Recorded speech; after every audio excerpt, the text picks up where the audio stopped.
EU officials have been grappling with members to pay up in order to avoid financial ruin for the European project, with estimates of the financial loss to the budget varying from £12 billion to £24.5 billion. Now, European Commission President Jean-Claude Juncker has revealed only 14 of the 27 members of the bloc have agreed to increase the payments, forcing officials to consider cutting funding for ambitious projects as a result.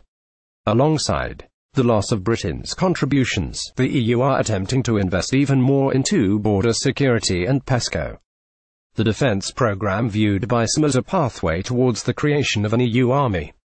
Mr. Juncker said that 14-15 member countries are willing to increase their contribution to the European Union for the financial period after 2020.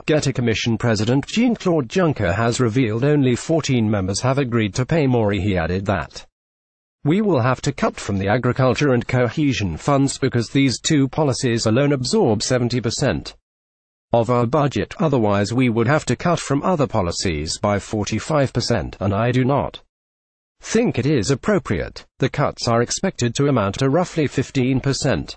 European Council Chief Donald Tusk went on to claim that finding an agreement this year seems difficult while outlining the key budget focuses, including schemes around immigration, defense, security and Erasmus. If cuts are expected to amount to roughly 15% earlier this week. Lithuania's head of state Dalia Grybauskaitė warned that difficult decisions will have to be made after claiming 1/5 of the EU budget will be lost when Britain leaves the bloc. The shock figure is far greater than previous estimates, and adds to Jean-Claude Juncker's financial headache ahead of an expected row over how to deal with the financial shortcoming. The Lithuanian leader did not reveal the exact figure, but the last EU budget came to €140 billion a year, or 1% of economic output in the bloc.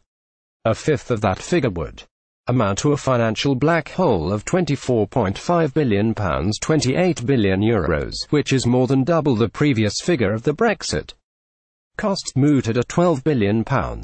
Mrs. Grybauskaitė told reporters negotiations on the budget currently are in their initial phase.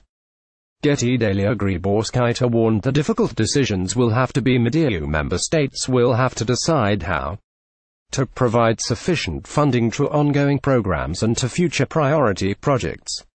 Today we have a lot of challenges and we have the phenomena of Brexit, so that means the lack of payment after Brexit, and the new promises is about 20%. That is a 20% lack of financial resources, so we have to decide.